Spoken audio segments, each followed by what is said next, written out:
আমি আবার আসছি। ইকরা আর আমার লাং বালভিকে কেন্দ্র করে যে ঘটনাটা, এটার জন্য আমি যখনই দেশে আসছি তখন কিন্তু আপনারা আমার থেকে সাক্ষাৎকার নিয়েছিলেন। তো ওইখানে যতটুক পারছি গোছায় গেছে আমি মিথ্যা কথা বলছি যে এই ঘটনাকে কেন্দ্র করে আপনারা আমার মুখ থেকে কিছু শুনতে চাইছিলেন। আমি কিন্তু ওইটার কোনো কিছুই বলি নাই, শুধু আমি আমার ব্যাপারেই কথা বলছি আর গোলে মালে আঙ্গে মাঙ্গে বলছি যাতে আপনাদের সব মাথার উপর দিয়ে যায়, আপনারা সব গুলায় ফেলেন। মানে এই ঘটনার মধ্যে যে আমি ৯০% আছি, জড়িত আছি, এটা আপনাদেরকে আপনাদের মাথা থেকে যেন সরে যায় বা আপনাদের মাথার মধ্যে যেন না থাকে, আমি ওইভাবেই ঘটনাটা ওই গতকালকের সাক্ষাৎকারটায় গুছায়া বলছি। কিন্তু পরক্ষণে যখন আমি আবার এই সাক্ষাৎকারটা আমি নিজে নিজে দেখছি যে আসলে সবগুলা সত্য লুকায় কি আমি মিথ্যা কথাগুলা বা একটু গোল প্যাচ পাকায়া আপনাদেরকে বুঝাইতে পারছি কিনা, তখন ওই ভিডিওটা দেখার পরে মনে হলো যে না, আমি আপনাদেরকে আসলে বুঝাইতে পারি নাই, সবগুলা মিথ্যা আমার ভিতর থেকে আসলে আমি বুঝাইতে পারি নাই। ঠিক আছে, তো এই জন্য আজকে আবার আপনাদের সামনে আসা। তো আজকে চেষ্টা করব সবগুলা মিথ্যা, মানে আমি এটার ভিতরে কতটুকু ইনভলভ আছি, আমি কিভাবে কিভাবে কি করছি, সব কিছু আপনাদেরকে আজকে বোঝানোর। তো প্রথমেই বলি, আমি লাংটুয়ানি এক নাম্বার লাংটুয়ানি ১২ বাতারি তো দেশে প্রচলিত আছে। তো আমি যেহেতু নাটকে কাজ করি, নাটকে ইনডোরে শুট করি, আউটডোরে শুট করি। যেহেতু আউটডোরের শুটটা আপনারা সচরাচর দেখেন, মানে হিরোদের সাথে যেটা করি, আর ওইখানে সেটের মধ্যে যত লাং ভাতাররা আছে তাদের সাথে তো আমি ইনডোরে করি, ওইটা তো আর মুভি আকারে নাটক আকারে আপনারা দেখেন না। তো সেখান থেকে আর কি বলা যে আমি ১৬ ভাতারি। ঠিক আছে, তো এখন বলি যে ঘটনাটা মূলত ঘটলো। হ্যাঁ, ইকরা এই ঘটনাটা যেদিন করে ওই দিনও আমি বালভির সাথে হোটেলে, একই হোটেলে আমরা খুব ভালো এনজয় করতেছিলাম।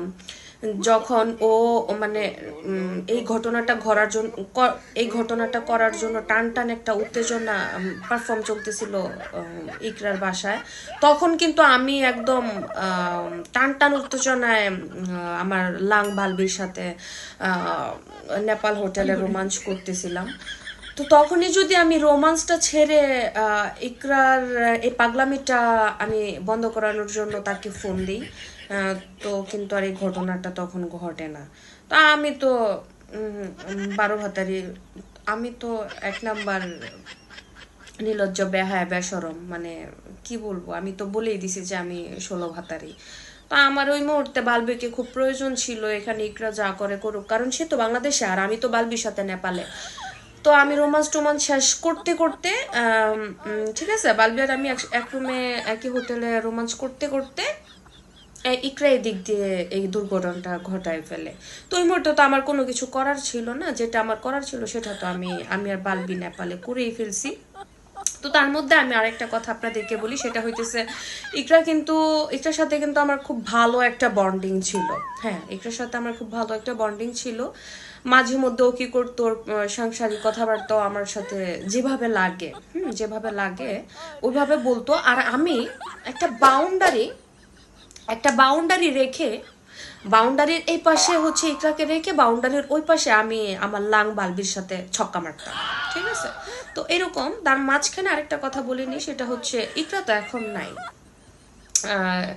ইকরা এখন নাই, ইকরা যেহেতু দুনিয়াতে নাই, সে এখন আমার মিথ্যা কথাগুলা ধরেও দুইটা কথা প্রতিবাদ করতে পারবে না যে এটা মিথ্যা, এটা সত্য, এটা ও ধরাই দিতে পারবে না। সো আমি মিথ্যা কথাগুলা বললেও সমস্যা নাই, আর সত্য কথা বললে তো আমার রুটি রোজগারে আবার হাত পড়বে, যেটা আমি আগের ভিডিওতে বলছিলাম।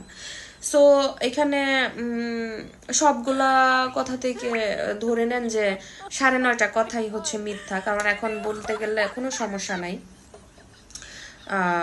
তো এই আর কি। আর মূলত এই ঘটনার মূল হোতাটা যদিও আমি, ঠিক আছে, যদিও আমি, তো আপনারা সঠিক জায়গায় পুশ করছেন আমাকে, মানে পুশ করছেন, কিন্তু আমার মুখ দিয়ে তো এটা বের হবে না, কারণ আমি চাইতেছি এই যে এত নাটক ফাটক করলাম, ঠিক আছে, আমাকে যতটুক মানুষ না চিনছে, আমি অনেক চেষ্টা করছি যে যতটুক মানে ইনডোরে আউটডোরে যতটুক শুট করার সেটের মধ্যে তো করছি করছি, আর সেটের মধ্যে যতগুলো লাং ভাতারা ছিল তাদেরও মন জয় করে ইনডোরেও অনেক শুটিং পুটিং করছি, যেগুলো আপনারা দেখেন নাই, প্রকাশ হয় নাই।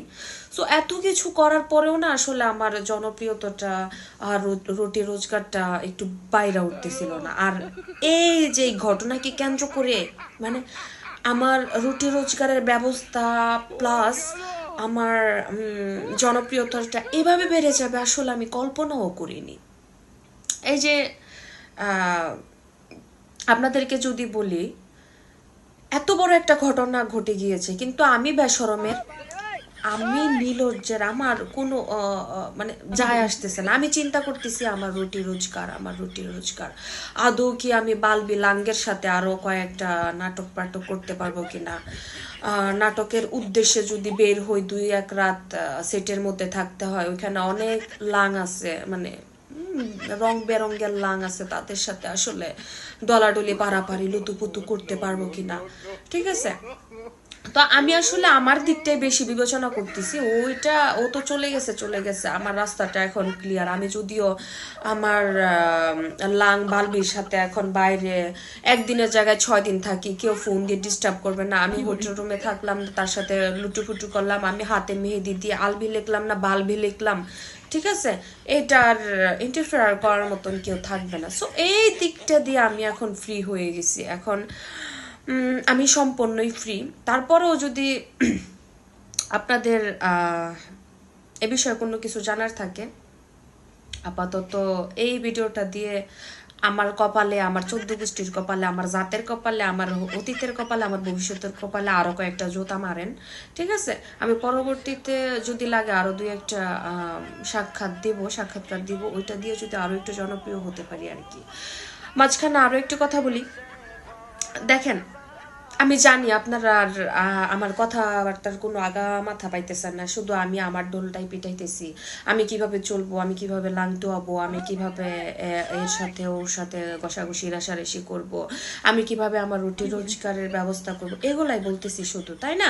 তো আপনাদের তো মানে যেটা শোনার জন্য বসে আছেন যে আসলে আমার সাথে আমার বালবির সাথে আমরা কি কি করে ইকরাকে আজকে এই রাস্তার মধ্যে নিয়ে আসলাম, ইকরা কেন দুনিয়া থেকে চলে গেল, এসব বিষয় আপনারা শোনার জন্য বসে আছেন। কিন্তু আমি এইসব বিষয় যেন আপনারা ভুলে যান, ভুলে আমাকে রুটি রোজগার করার মতো আরো কয়েকটা নতুন নতুন রং বেরঙ্গের লাং ভাতার টোকানোর জন্য সাহায্য করেন। এই জন্য মাথা থেকে এটা আমি ডাইভার্ট করার জন্য কি করছি জানেন, একদিকে আমার বাবারে, যে বাবার আগে কেউ চিনতো না, ঠিক আছে, আমি 16 বাতারগিরি করার পরে কিন্তু আজকে আমার বাবাকে দেশ জনতা চিনতেছে, দেখতেছে, আমার ফ্যামিলি ব্যাকগ্রাউন্ড নিয়ে কথা উঠতেছে, আমি যে আগেও ভাতারগিরি করে করে খাইছি আজকে এতটুক হইছি, এগুলোও কিন্তু এখন উঠে আসতেছে শুধু আমার এই এই ইকরা আর আমার লাং, আমার বালবির ঘটনাকে কেন্দ্র করে। কিন্তু দ্যাটস মিন আমি অনেক বড় সাকসেস হয়ে গিয়েছি এই জগৎটায়।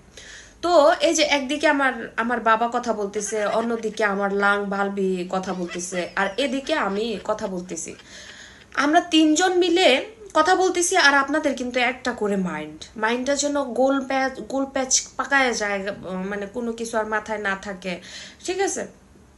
তো এই জন্যই মূলত এইভাবে কথাগুলা বলতেছি, যেন আপনারা কোনো কিছুর আগামাথা না পান, আগামাথা ফাইলে ফান না ফাইলে না ফান।